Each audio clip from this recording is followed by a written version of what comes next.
בוקר טוב, זה לא רק כבוד גדול להיות פה, אבל זה ממש מרגש, כי זה בדיוק היה החזון של מרסל אדמס.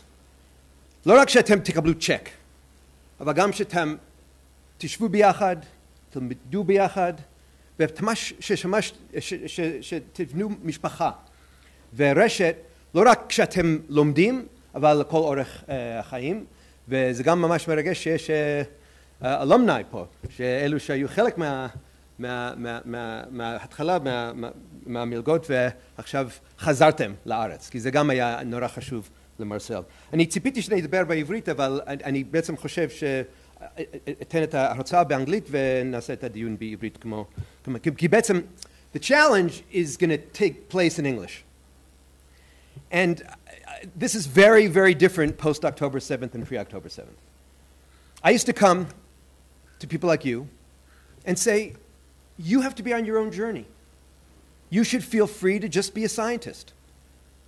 I am not coming here to make you the soldiers of the Diaspora Affairs Ministry or the State of Israel. You have to just go and be, and you can be. Today, I say exactly that too. I am not coming here to give you marching orders. But because of what's gone on too many campuses, but not every campus, I feel like we need to morally prepare ourselves. And so I have no desire to give you a political program. And if you go to a conference or to a postdoc and never have a conversation about the Palestinians or about Bibi or about BDS, that's a victory. Because that's a form of normalization. They're trying to make us radioactive. They're trying to make the most pure scientific exchange. And my problem with the previous speaker wasn't that I don't speak Hebrew or English, it was that I don't speak science so well. But wow. They're trying to make everything about them. And I always call this Yasser Arafat's great conceit. He wanted everything about Israel, about Zionism, about the Jewish people, about Judaism, to be about him and his people. And that's not fair. We have to have our own conversation. I want to start, though, by honoring Marcel Adams. Some of you had the opportunity to meet him over the years and to work with him. And he always said, every year when he would come here, and he came here deep into his 90s, and he was a builder. He was a real estate developer in Canada. He said, in the diaspora, we build motels, and here, אנחנו בונים בית. We build a home. And he was very grateful, and he saw the Adams Fellowship as a thank you to the Jewish people and the Jewish Agency, who in the 1940s, when he was in Romania, first gave him structure through the youth movement, through our Noar Tzioni, and then in 1943, when he came here, gave him a home. And even though he ended up leaving in the 1950s and moved to Canada, he was always very, very grateful. And when he was traveling around with Batsheva, and he came to Ben Gurion University, and they're sitting with Rivka Karmi, and Rivka Karmi comes to him and sees this rather gentlemanly old guy and says, have you ever been to our fair city of Beersheba before? He goes, not since 48 when I conquered it. And he told her that he had been a soldier, and then they sat, it was supposed to be a 5-minute meeting, and apparently went on for an hour, and he switched into his Ivrit Shel Yom Shabbat. I myself am the product of a mixed marriage, and I love to go to Orthodox synagogues in the United States and say, I love mixed marriage, because my father was a Beitari, and my mother was from Habonim. Marcel was from Hanar Tzioni, which was mainstream Central Zionist, and he married Annie, who was from Hashem Seir. I grew up in Yehuda Seir in Young Judea, which was also mainstream Central Zionist, and I intermarried with my wife Linda, who's from Hashem Seir. And so all of us are rooted in the Zionist conversation, in the Zionist movement. And our kids go to Bnei Akiva, used to go to Bnei Akiva in Baka, but that's the light Bnei Akiva, everybody says. And for us, Zionism was always central to our identity. And we built this complicated journey of being proud for me Americans, for my wife and the Adams family Canadians, very proud Jews, and very proud Zionists. And I actually think that identity juggle only strengthened us. And you know, there's a cliche that Israelis go abroad and they leave as Israelis and they come back as Jews. Because they realize that there's something that sometimes is lost here. Because one of the great successes of the Zionist movement and of Israeli society is that you can take your Judaism for granted. It's just in the bones. It's in the background. I love when I speak to a Chiloni Israeli and they go, "Ani Chiloni, I'm the secular." I go, "Great. There's a hot new restaurant that just opened up in Tel Aviv. I could only get reservations at 7 o'clock on Friday night. Will you join me?" I can't go. Go, "Why not?" "My mother will kill me." I go, "Why?" "Because I have to be home." "For what?" "Arachat Shabbat." 70% of Israeli Jews raise a glass. And many of them say Kiddush. And so many Israelis understand what Pesach is. And that you have cheesecake on Shavuot. And that if, God forbid, there's a tragedy, you sit Shiva for 7 days. Now in New York, you get a 3-day discount because you have to go back to work. I say, you don't know how to be Chiloni. And when we actually look both at Israeli Arabs and Israeli Jews, we see how deeply traditional they are, how deeply family-oriented they are, how much of a kind of culture we share, looking backwards, not just looking forwards. And we see there's something in Israeli identity which is very powerful. I loved it back when we were back in October 6th, and it was all about left-right. And my American friends would talk about the Israeli left, like they were exactly the same. And I said, you don't understand the degree to which the Israeli left serves in the army. In fact, if you're threatening not to serve, it means you've served. Does Shabbat. And throughout all the traumatic months leading up to October 6th, every time we hit Yom Ha'atzmaut, Yom HaZikaron, Pesach, I'm a historian, I never predict the past. It's hard enough. Certainly I don't predict the future. I would always say the one thing that's going to happen is everybody's going to sit around the Seder table. People are going to stop on Yom HaZikaron at the siren and on Yom HaShoah. People are going to stop and enjoy themselves on Yom Ha'atzmaut. We saw the power of culture. Now for me, just to tell you a few things about myself, I have the best name in the world, Gil Troy. Why? Because it's clean, it's naki. And that's exactly the language that we used growing up in New York in the 1970s. Can you pass? It was actually the great gift and an extraordinary moment in Jewish history. We could pass. My parents grew up in the Lower East Side in the South Bronx of New York. We were all part of that phenomenon we call the boat, as if there was one boat that took 2 million Eastern European Jews from the 1880s to the 1920s and brought them all to New York and then all over the United States and a little bit to Canada. We were boat people, and we were given the great gift. We weren't born in pogromland or Holocaustville. As much as we admired our Israeli cousins, they had a big blue and white target on their back. They had courage, they had charisma, they had a physicality that we lacked, but they also were targets. We in New York grew up with very little anti-Semitism, and we could pass. And I could pass in particular because my father grew up with the name Troyansky and gave us an Enskiectomy. Troy. Short, punchy. But because my father also went through this whole Beitar youth movement and had his own identity journey, he saddled me with this weirdo named Gilad. And there I am in a Jewish day school, Salma Schechter School of Queens. And they call the roll, and I'm T. And the anxiety is growing. Why? Because I'm supposed to fit in. And I know when they get to G-I-L-A-D, they're going to say Gilad, Gilad, Gilead. The Israeli teachers go, ah, kol hakavod. But the American teachers go, so I'd say just Gil. So I became Gil Troy. I get great reception in Greek restaurants. I get a lot of Helen of Troy jokes. And now young men have seen Sparta from the movie 300. I could pass. And I was lucky, like many of you. I had that sky-high GPA, grade point average. I got high scores on the SATs. And in the United States of America, you have to write that essay about how you are the most important superhero in the world, and that's why Harvard and Yale and Rutgers and Princeton have to accept you, and we wonder why our students come to campus with a little bit of an attitude. And I got accepted to Harvard. And I stay on to become an American historian. And there I am, teaching the revolutionary transformation of America, at Harvard, the Kodesh Kadoshim of American waspdom, What are WASPs? White Anglo-Saxon Protestants. We Jews look at them as the real Americans, right? Because we Jews always have to have a chip on our shoulder about something. And WASPs have first names that are last names and last names that are first names. Now, Troy can also be a first name. Troy Aikman, Troy Donahue, Troy from High School Musical. So Richard John comes up to Gil Troy, and he goes, oh, there are so few WASPs like us around nowadays. And I put on my heaviest New York accent and say, even fewer than you think. And he was shocked. But here's the important point, my friends, because we're talking about identity. So I'm starting with my American identity, to get you thinking about your Israeli identity. I didn't experience that as anti-Semitism. I went, yes, I pass, I belong, it works. I have my kippah bakis. I'll put it on my head when it's convenient. But I can pass. I can be a real American. And I got my PhD.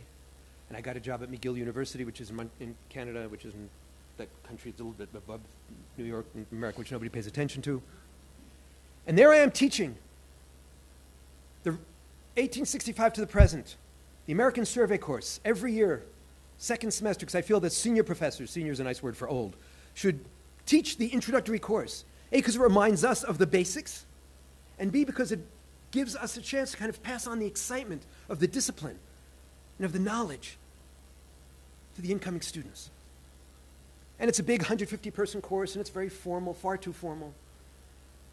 And they rarely speak to Herr Professor.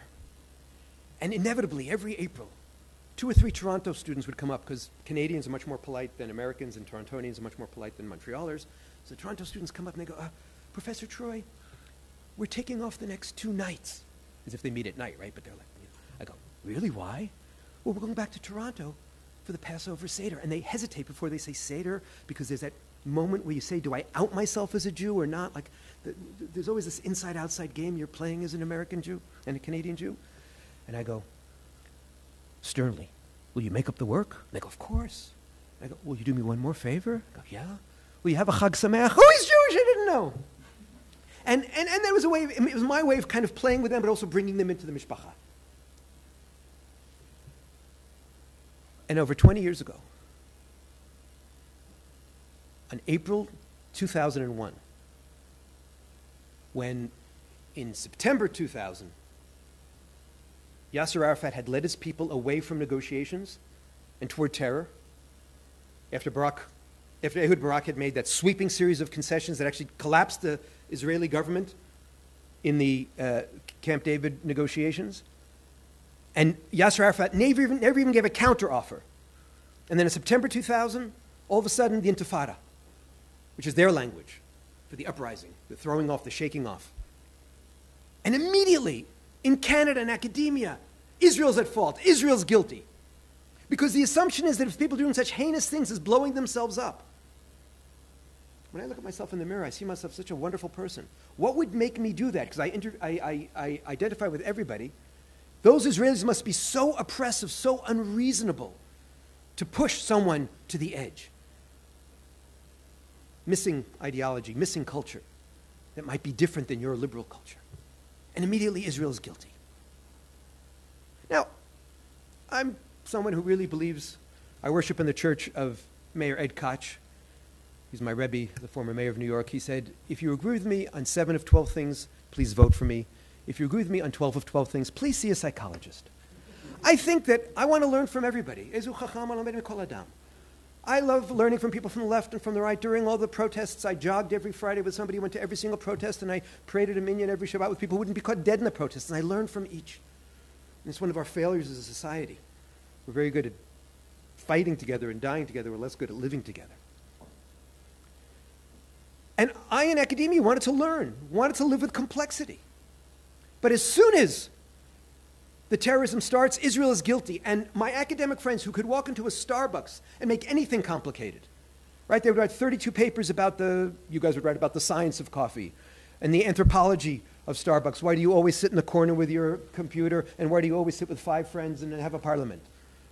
We could talk about why people are willing to spend $6.75 for $1 worth of coffee if it's called the macchiato or frappuccino. We could talk about the psychology of it, the economics of it. And when it comes to Israel, Zionism is racism, Israel apartheid. How could it be so simplistic? Bagdubi. The church that I worshipped in, the world that I believed in, a world of complexity, of subtlety, of nuance, of learning from one another, of saying, hey, you wrote something in the newspaper, and I disagree with it, let's talk.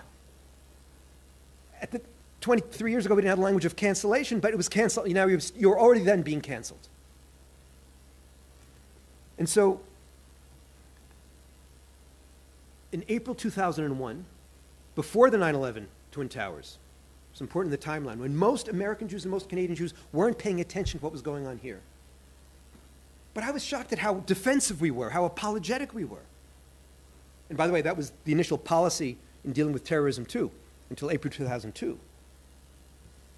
I wrote an 800-word essay in the Montreal Gazette that changed my life. Why I am a Zionist.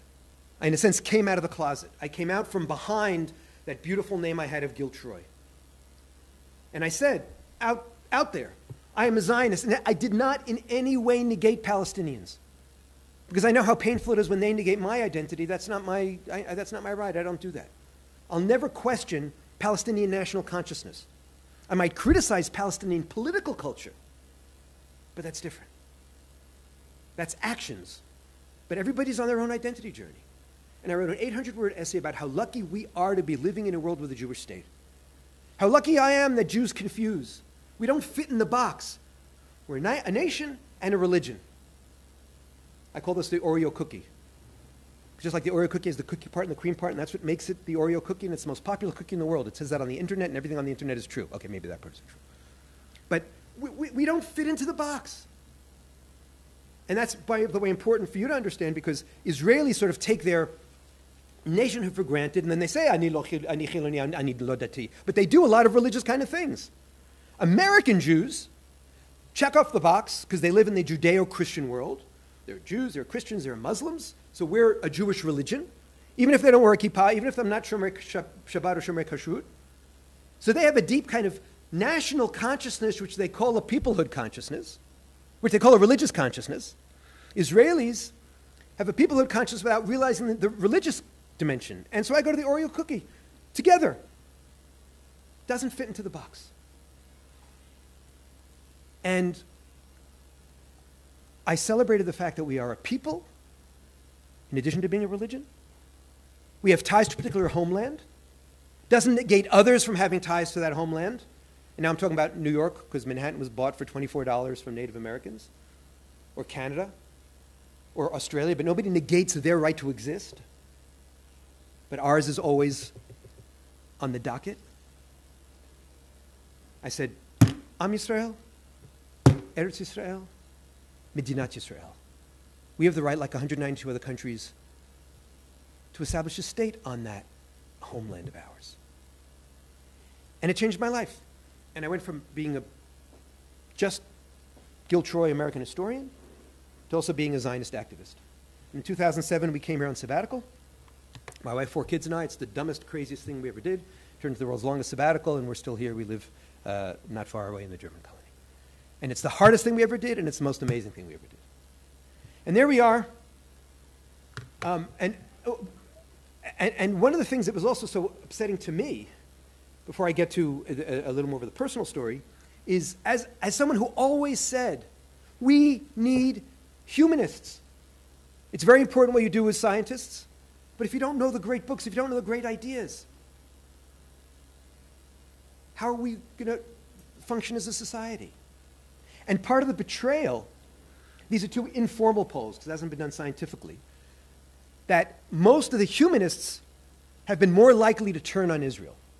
So it's very possible that in your conferences, it's very possible that in your postdocs and your travels, you won't necessarily run into it. But just to explain the 2 charts, so this is right after October 7th, there was a whole series of letters at Columbia University.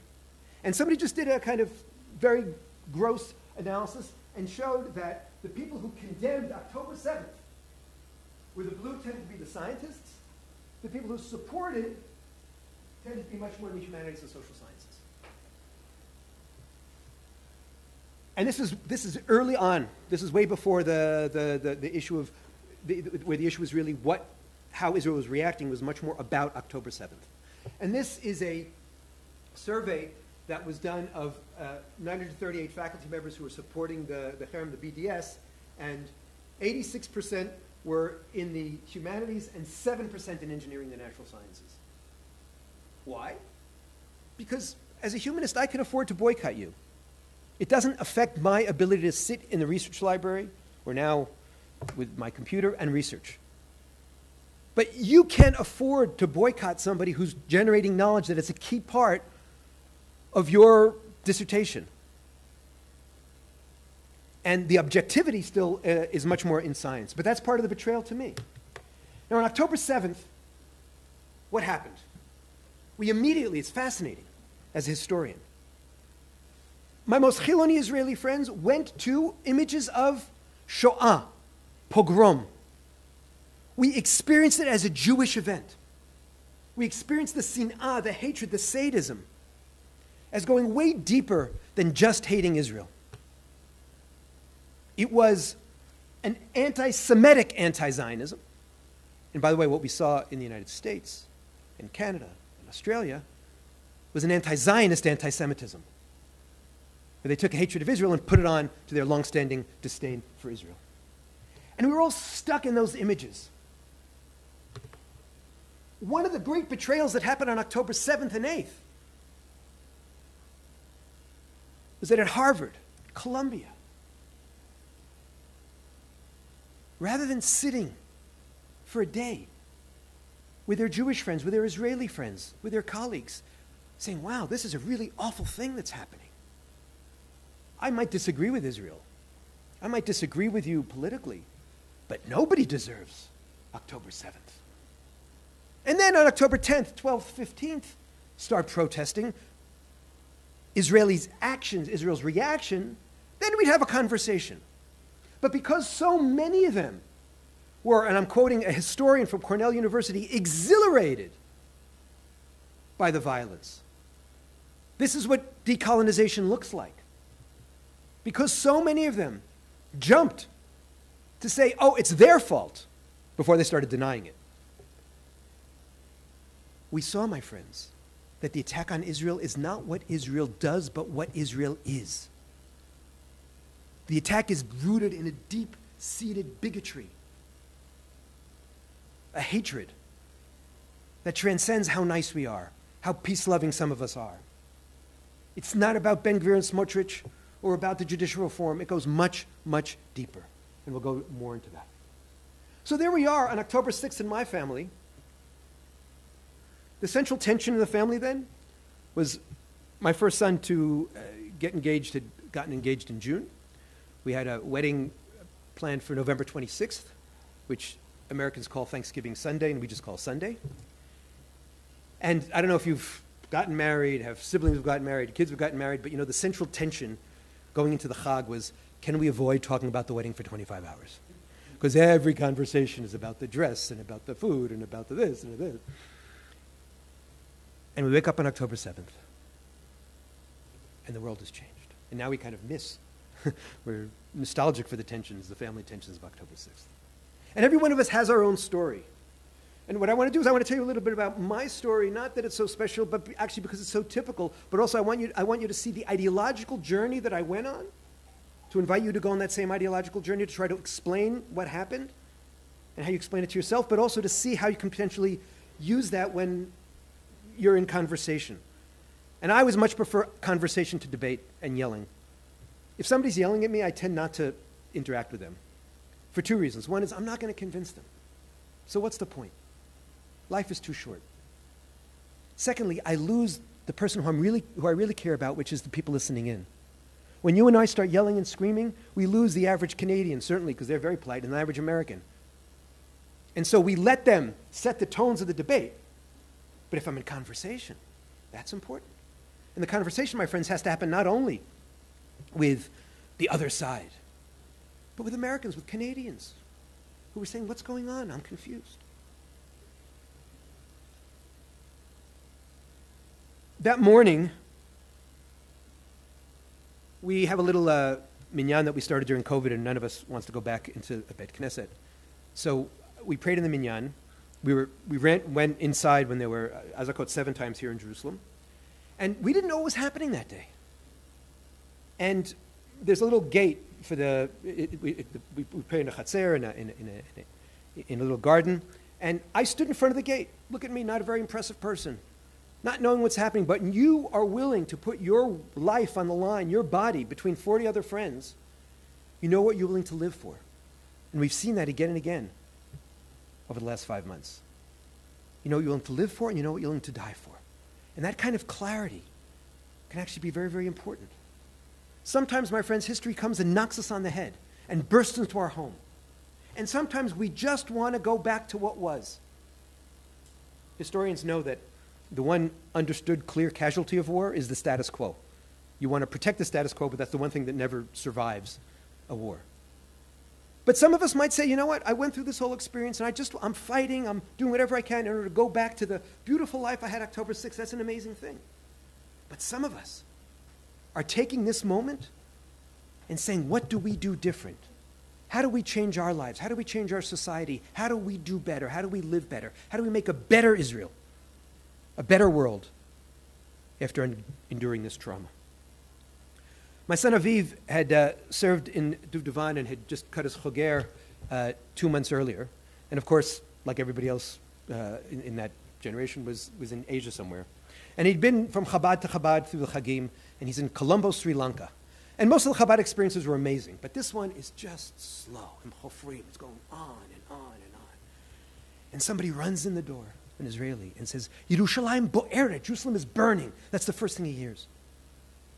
He runs back to his hotel, turns on his phone, and follows on WhatsApp the Duvdevan Commando alumni, as some of them go down to Kfar Aza as a unit and have the battle of their lives, and 5 of his friends fall that day. And some of them, as you know, also Achim Leneshek did it, coordinate, because the command and control centers had fallen, and so they're sending people go here, go there, and people just with their own sidearms or whatever they could get are fighting to defend Israel. The attempt to turn that moment of both a horrific invasion and then a heroic defense into some kind of genocide, into some kind of fault of ours, shows a broader systematic attempt that has been building for years. This is the Concordia riot from over 20 years ago, when Bibi Netanyahu came to speak. And this is information that's being sent out at McGill, at Concordia, demanding the full academic boycott. You know what's interesting here when we see cancel Zionist courses? It's not courses on Zionism. It's, in that case, a course which was supported financially by Heather Reisman, who also has a foundation here that supports lone soldiers. That's the level of hatred that's going on and on and on. My son eventually comes home, like 200,000 Israelis. I said, what are you guys, crazy? Don't you know you're supposed to run away from a war rather than run toward a war?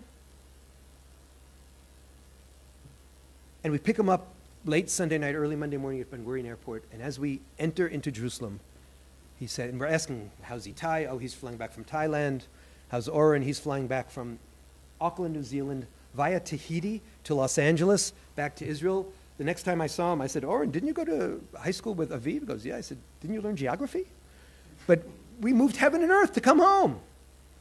And by the way, one of my cousins in the States said, oh, is there a foundation that pays for it? I said, yeah, it's called Horim, right? It's the parents and the kids. As we enter Jerusalem, he says, I have to tell you, Ben is missing. This beautiful young man, Ben, was born in Vancouver, was at the Nova, and had come to Israel when he was 18. Wanted to have like a real Israeli experience, so he didn't go to one of the Canadian programs, but went to Mechina, met my son and his gang. And he became Kiben Bayit. We subsequently discovered there were 7 other families that thought of him as Kiben Bayit, because he's one of those kids who just sort of walk into the room and walk into your heart. And when I drop Aviv off on Monday, we have the most awful conversation. He says, I hope he's killed, because I can't imagine him in the hands of those monsters. And to think that this is where we've come to is just mind-blowing. Anyway, on Tuesday, they discover his body. On Wednesday, we go to his funeral. And it really felt like his wedding. We put on nice shirts. We came from all over, and that's exactly what his younger sister, his 18-year-old sister Neve, when she eulogized him, said. This is the Ben fan club. Should be his chatuna. But the first hesped, the first eulogy, we heard that Ben and his friend Itai, Ben had become a combat medic when he served in the army, and Itai had served with my son in Dudavan, had a chance to get out, but they went back in. And they commandeered a golf cart, and like so many people that day, were citizen commandos. And they brought people to the first aid station, not understanding what was that it was a catastrophic event. And at one point, he broke into an ambulance. And the last picture we have of Ben is of him having stolen a medical backpack from an ambulance. He didn't learn that in Canada. And then this is right before he was killed in a hail of bullets. When I heard that story, everything flipped. And this is why I'm telling you it. I went from Shoah, from pogrom, from helplessness, from loss, to Zionism. The Israeli government failed that day. The IDF, Tzahal failed that day. Some people say Zionism failed that day, but I said, no, Zionism succeeded that day. Zionism never promised us a rose garden. Magasha Kesef. Right? Chaim Weizmann said, you're not going to get a state al Magasha Kesef, and Natan Alterman turned it into that poem that we say again and again and again. I can't be responsible as a Zionist for the ongoing failure of non-Jews who hate us. Not every non-Jew, but those non-Jews who hate us. Anti-Semitism, and I call it Jew hatred, is the disease of the hater, not the hated. And we take too much responsibility and too much guilt. But Zionism says that tomorrow will be better than today.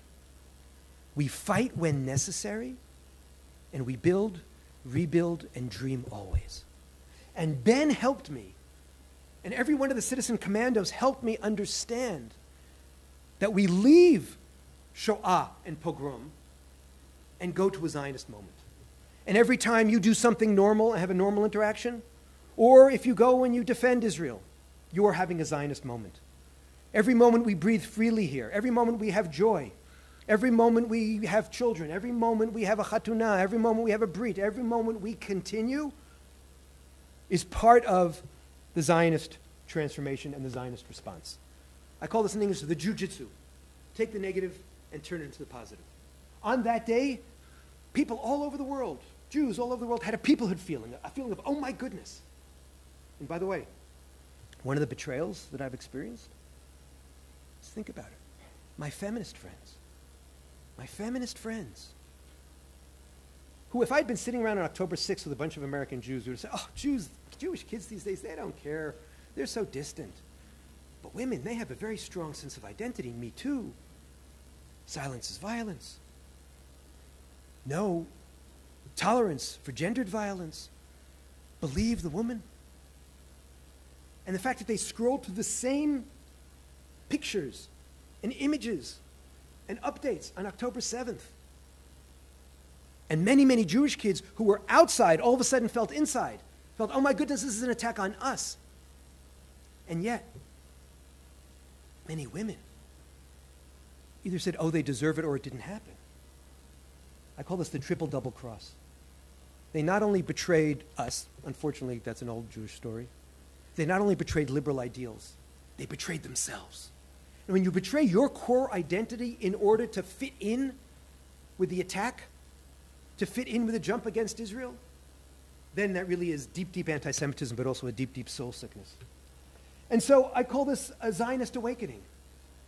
We went from the peoplehood moment of, oh my goodness, to the action. Some might call it a 67 moment, because in 1967 there was a generational understanding of, wow, we have to do something different. Some might call it a Herzl move, because Theodor Herzl also had his transformation moment. But the point is, we are in control. When we feel paralyzed, we feel yeush, despair. When we act, we take it into our hands. And so before I invite you for questions and some brainstorming, I want to just put out a 3-point Zionist agenda. I could have gone more to practicals of do's and don'ts, but I wanted to kind of go more ideological today and get you thinking about your identity journey and get you thinking about what it is, who you want to stand for, who you want to be. And we have to think of a 3-part pillar. One, as I said, what we saw was an anti-Semitic anti-Zionist and an anti-Zionist anti-Semitism. And it changed the conversation in America, in Canada. For years now, there's been a debate. Which is worse, left-wing anti-Semitism or right-wing anti-Semitism? I say, if it's anti-Semitism, if it's bigotry, I have zero tolerance. I don't accept bigotry from the left or from the right. My Trumpian friends only yell and scream about campus anti-Semitism. The right attacking the left, it's so easy. My left-wing friends only yell and scream about Trumpian anti-Semitism. I say, left-wing friends, take care of campus anti-Semitism. Right-wing friends, take care of Trumpian anti-Semitism. And my fight is not just against anti-Semitism, but all forms of bigotry. I call this response dignity Zionism. Social justice Zionism. Because the social justice, the way it's talked about in certain campuses these days, is not true social justice. So we have to take back the night. We have to redefine liberalism away from the illiberal liberals. And part of that dignity Zionism is having a certain strength. At Cornell University, within 3 weeks, October 29th, someone says, from the river to the sea, Palestine will be free, liberation by any, I'm going to shoot up 104 West. What's 104 West? The kosher dining hall. Now, what do they do at Cornell? They close it and put a police car in front. I said, why didn't you invite the football team and the lacrosse team and give them kosher steaks? And invite them, and I call this, and this is, I think, very important for you, the win-win. What's the win-win? Either I invite you, and you come, and I see that we have an ally. Or I invite you, and you don't come, and I know who my friends are and who my friends aren't. At McGill, there was an initiative to have a BDS movement. And I said, because the other thing is activists, you always want to have a very specific goal that you can achieve. I'm not going to succeed in fighting BDS. But I said, if I could get 10% of the faculty to sign within 24 hours an anti-BDS petition, because I'm never going to get 100% of the faculty, then people go, wow, that happened so quickly. So we put together a petition, and I went to my friend John Zucchi, good Italian Catholic, because I didn't just want it to be Schwartz and Troy and Troyansky. And he sent me an email immediately. You know what he said? Toda rabah. He said, thank you. He said, I've been watching this boycott, divestment, sanctions thing on campus, BDS, cherem, and it's upsetting me, but I didn't know what to do. You gave me the tools. And I call this the power of the silenced majority. We have to help them be decent. We have to help them stand up. We have to help them walk me to class if I'm feeling unsafe. And when I said to my relatives, I said, how come they didn't invite this football team? She said, what do you want from them? They're only 18. I said, Cheryl, what do our 18-year-olds do? And part of the Zionist change wasn't just creating a state. It was also creating a new Jew, a new Israeli, a new citizen, proud, strong, free. So that's dignity Zionism. The second piece is, indeed, we had divisions.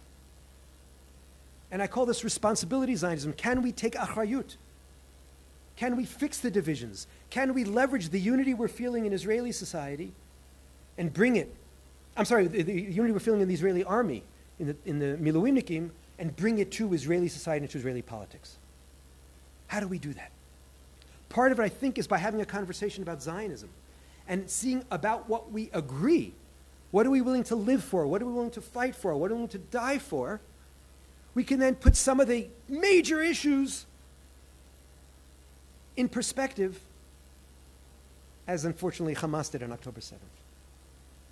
So we have dignity Zionism, we have responsibility Zionism, and the third piece, I think one of the things you're going to be struck by, is how many young, amazing, super talented students feel lost, disconnected, alone.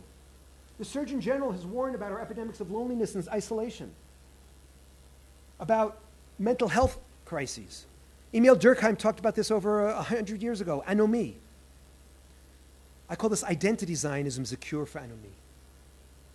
And so, my friends, I don't want you to be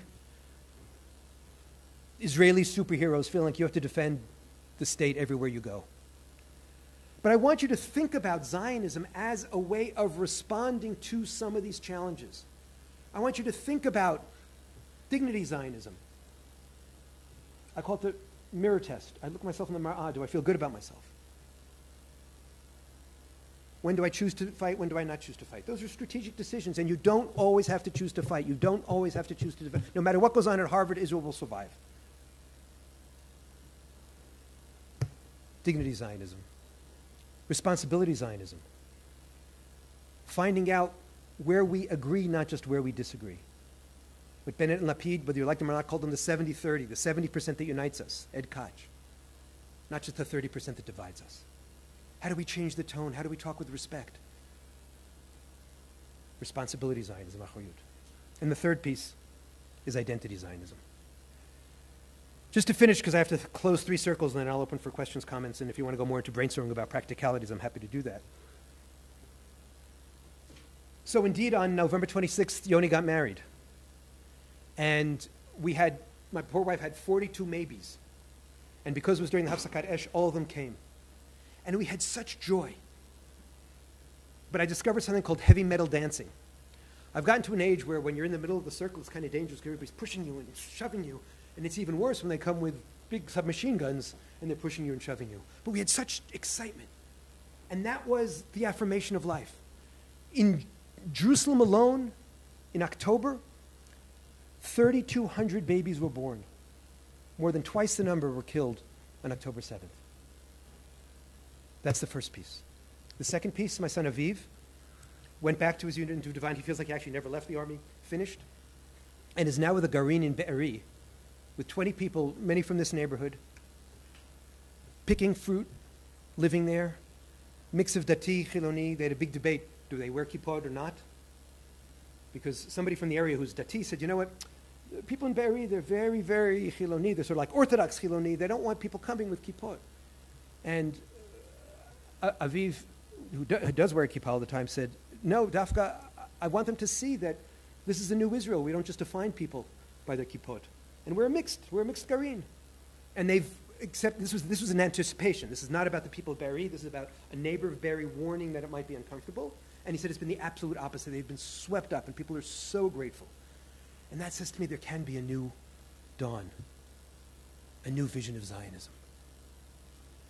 And I hesitated a long time before going down south, even before Aviv went to Be'eri. And about a month ago, I went down and I was at the Nova site, and I don't know if you've been there, but they have these metal poles, and they have pictures.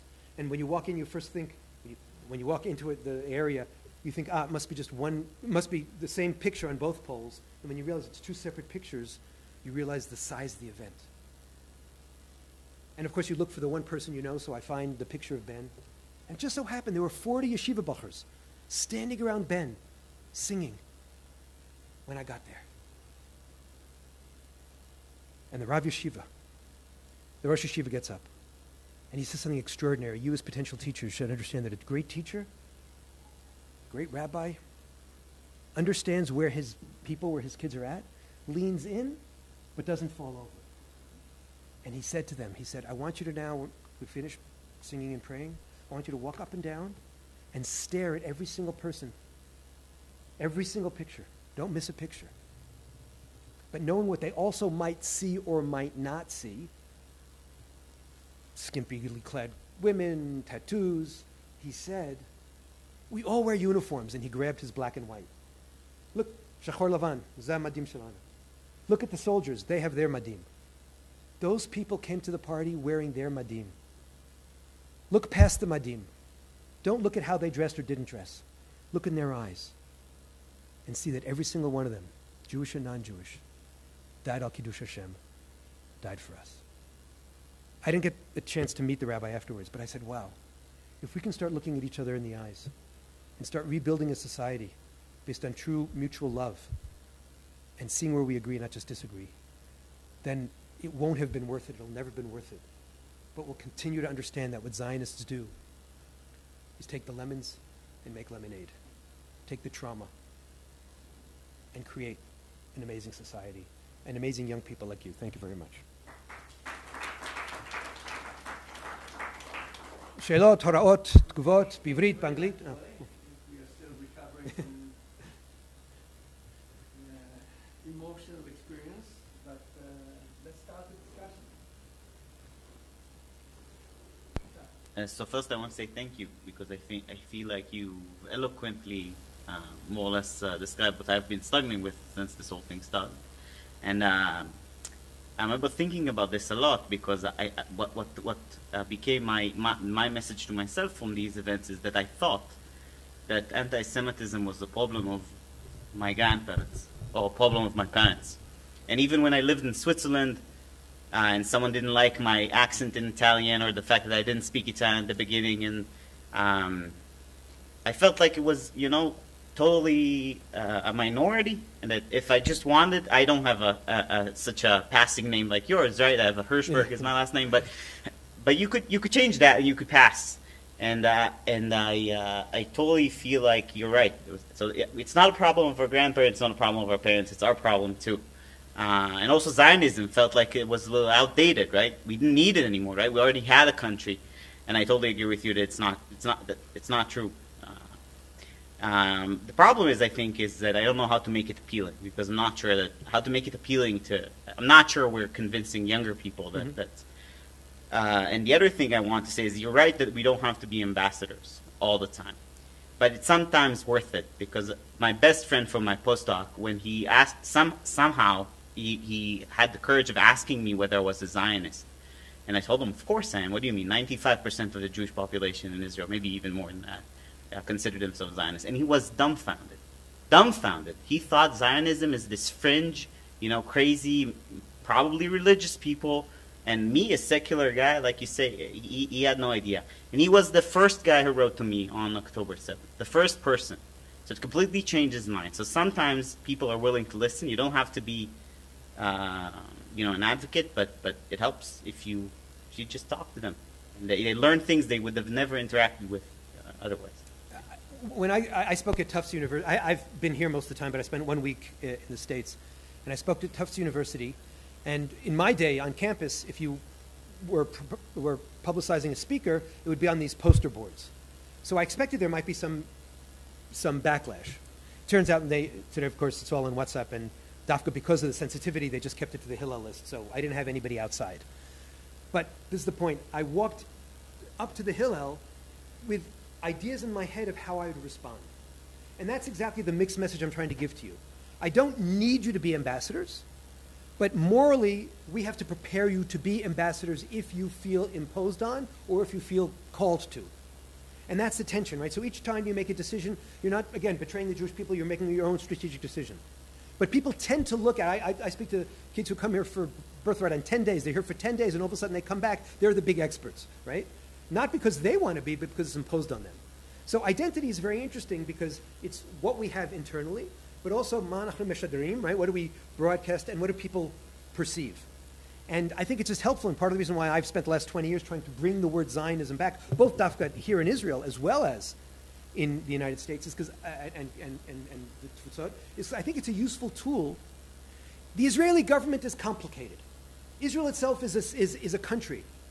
Zionism continues to be an idea and a movement and a framework, which can, I think, be more inviting, both for the Jewish people all over the world, for pro-Israel supporters. I was asked by a group of non-Jews if you can be a non-Jewish Zionist. I said yes, if you accept the fact that A, we are a people, B, we have ties to a homeland, B, the right to establish a state on the homeland. And I wanted to give you that definition. I wanted it to be in your bones. So we have to be prepared to explain when we want. But most important for me is that we all stop letting them define us, right? Jean-Paul Sartre said the anti-Semite defines the Jew. No. In the Zionist world, the Jew defines the Jew. We define ourselves, and we can make it positive and not just negative. And indeed, everybody just thinks, because one of the things that happened was the left and the center allowed the right wing to control the word Zionist. And just like the left was smart enough to take the Israeli flags before October 6th and make it theirs, and after October 7th, we saw how everybody used the Israeli flags to unite us.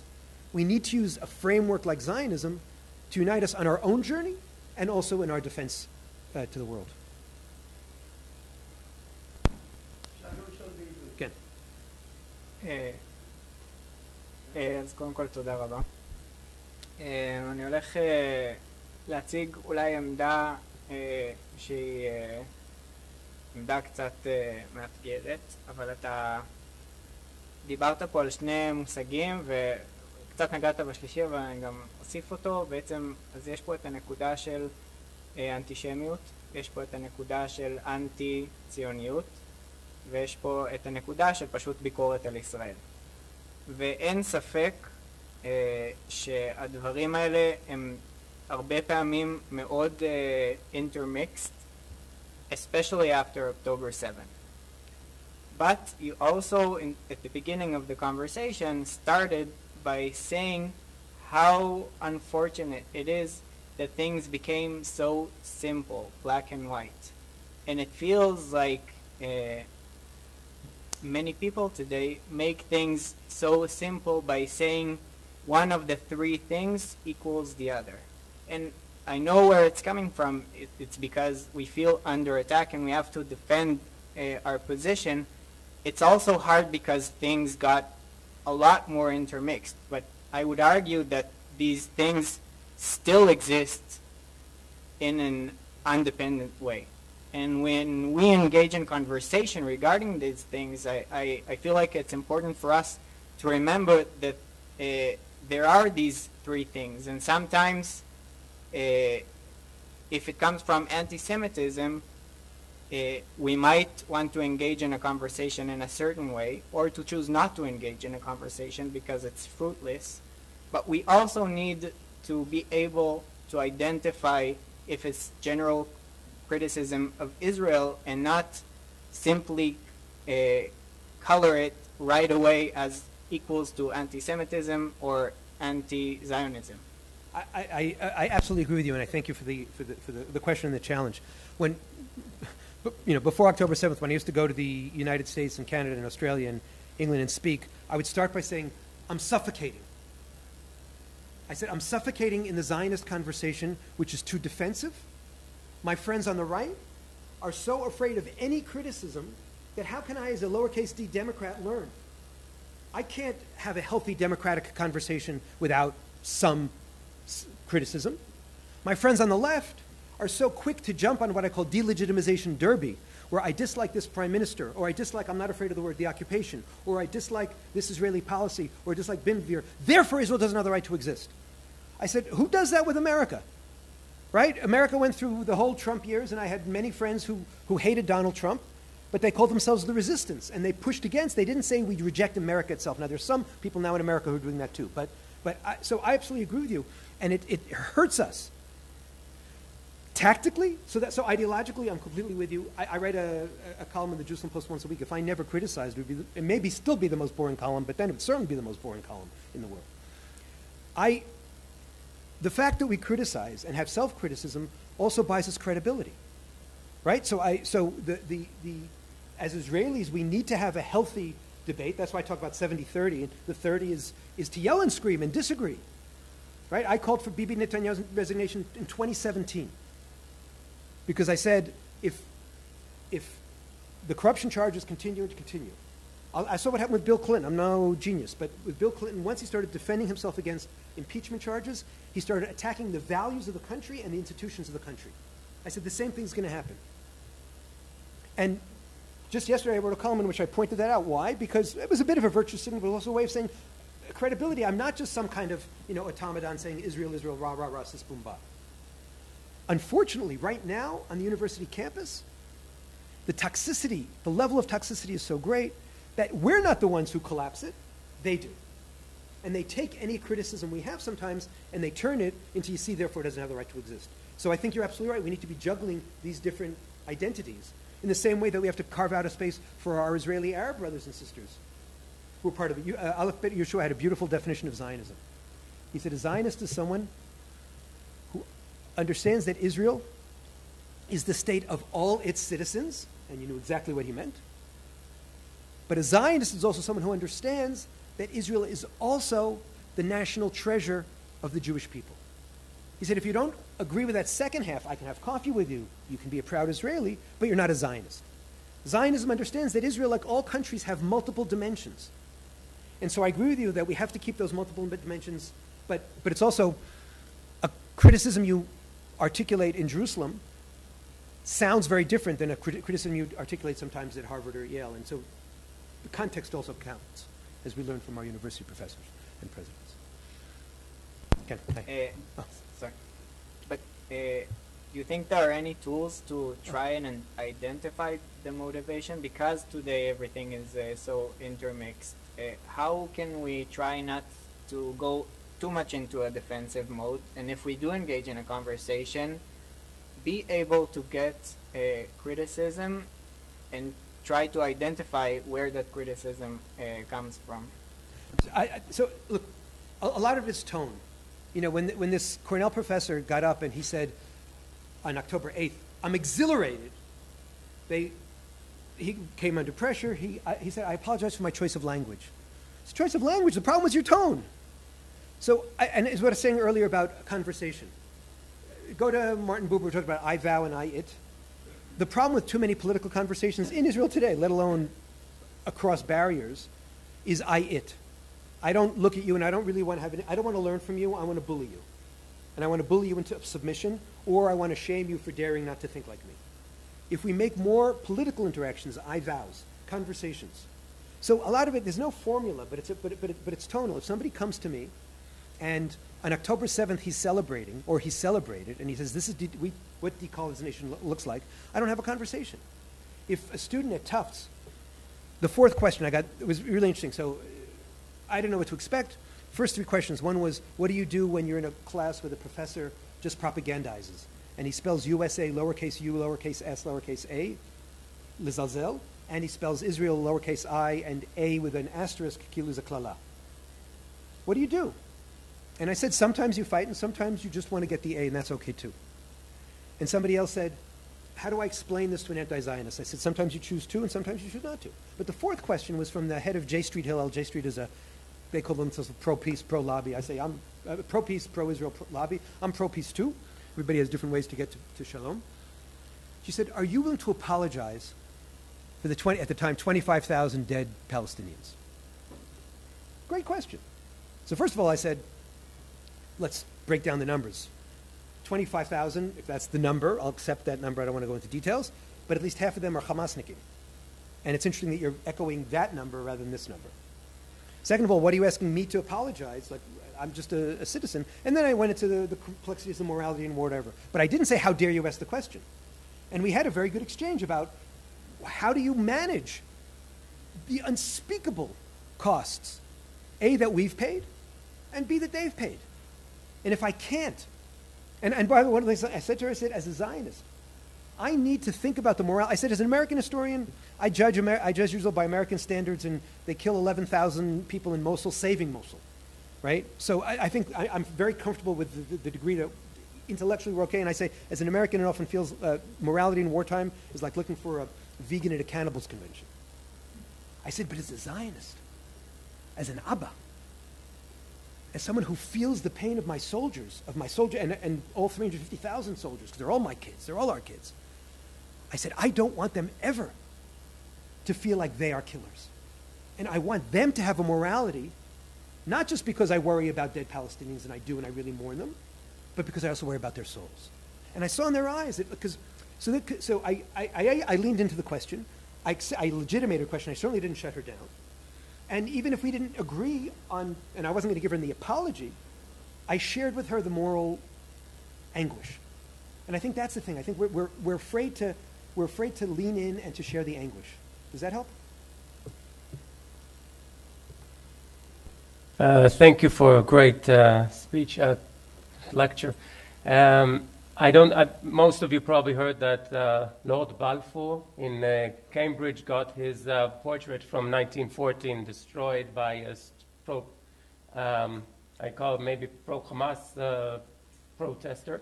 And it seems to me that, to take the picture that you had there from with Theodor Herzl, when we're thinking about this type of brainwash mentality, what it takes for someone to go into a museum and to destroy a work of art, regardless, if they know history, they probably know who the person is behind it. But the question is, when they reach a level of, let's just say, the eyes, it's a 1 million mile stare, they're not there, but the hatred is so strong. is it even worth trying to talk to them, to convince them? Because, for instance, when the whole issue of the horrific atrocities of October 7th happened, and then you get the backlash of coming back to the river, to the sea. And when I was doing my research, I gave a lecture sometime in University of Minnesota, and that was the first time I saw a plaque on the wall that said "From the river to the sea." This was 2017. I didn't even realize what that meant, or what the students... Okay, neither do they, but yeah. Yeah, and then when I approach, I do my some of my articles, scientific research with co-authors who are indigenous Native Americans. And a new foundation, because we're working now on the American AIM, American Indian Movement, for Wounded Knee, and when you talk about the uprising. And the question, when you talk about students in America, when I ask them, do you know the meaning of from the river to the sea? And they say, well, they see it as a concept, but then I tell them, do you know about the Cherokee Trail of Tears, that you've transported them from the Appalachian Mountains, Tennessee, and Carolinas, moved them to Oklahoma and everything that happened? Do you know the concept of land back? Land back meaning let's give back some of the land the United States has taken from the Native Americans. It seems that they don't understand what this means. You want something from Israel, when Israel are the indigenous, people together with the Bedouins. You can see the menorah thousands of years ago embedded in the petroglyphs in the rocks, just like you see the camel caravans. The question is, how do you bridge this gap of, I don't know what you call it, maybe it's ignorance, that the students in Harvard or Cornell don't give the time of day to think, we've got Native Americans here, we need to give land back. Why are you criticizing Israel? It's the worst intersection of ignorance and indoctrination. And it's become a theology. It's really become a dat. And that's why I've spent most of my career choosing my battles. I spent far more time speaking to young American Jews and Canadian Jews, I call this Pilates, strengthening their core. Speaking to Israelis, going to Mechinot, talking about Zionism, reading Zionist texts. Because I have more faith in the conversation that we have about ourselves, and then our ability to go to the middle.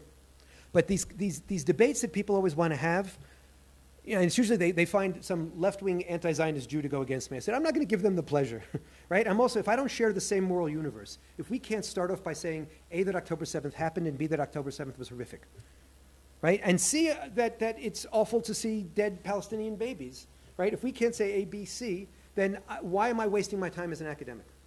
So I think choosing our battles is very, very important. I think also calling out the underlying inconsistencies is important. Natan Sharansky famously said, how do you know anti-Semitism? 3 Ds. If it's demonizing, I don't just disagree with Bibi, but he's the worst person ever. He's Hitler.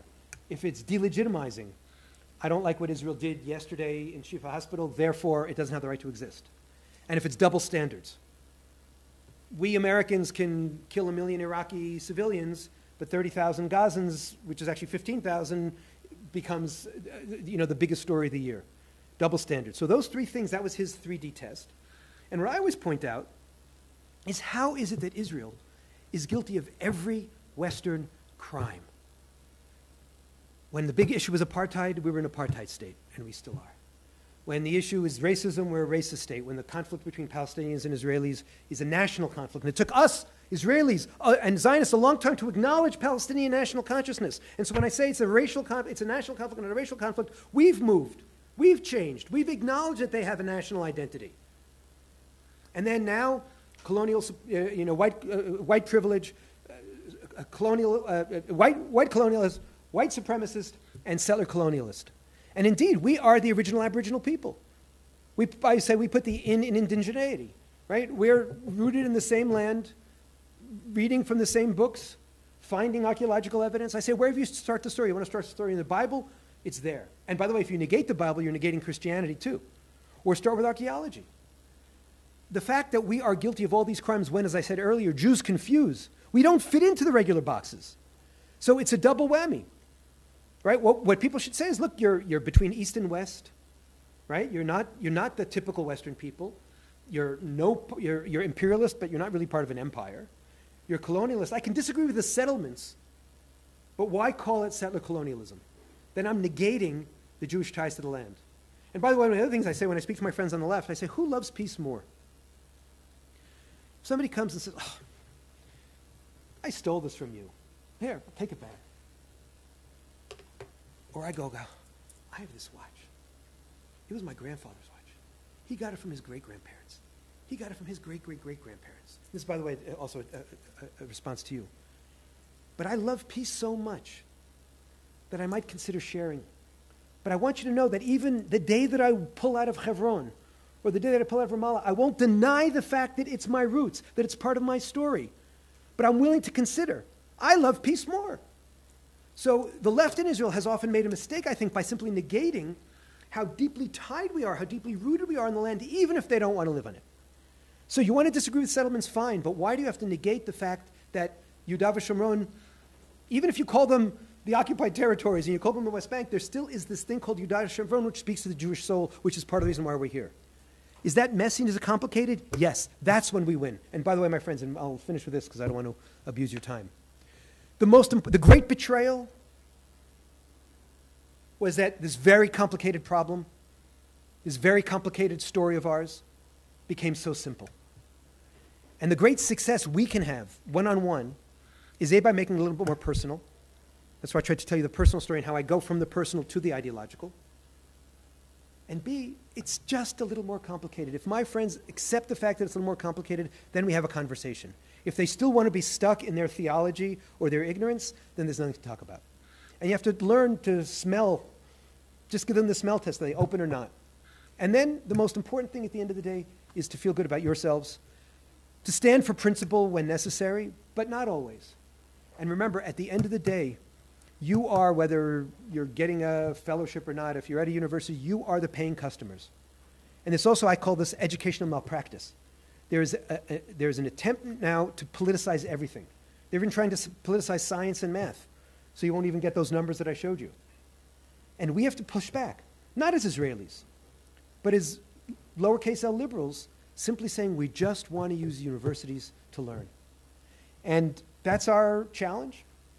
It's a lot harder than it used to be, but it's also, I think, more important than it ever was. And I think we actually have more and more allies, because I think more and more people are realizing there's something wrong here. You can't have a world where students don't feel comfortable walking to class. You can't have a world where I walk into a class and I have to parrot back a political position. And ultimately, eventually, we will win because ein brera. Toda rabba.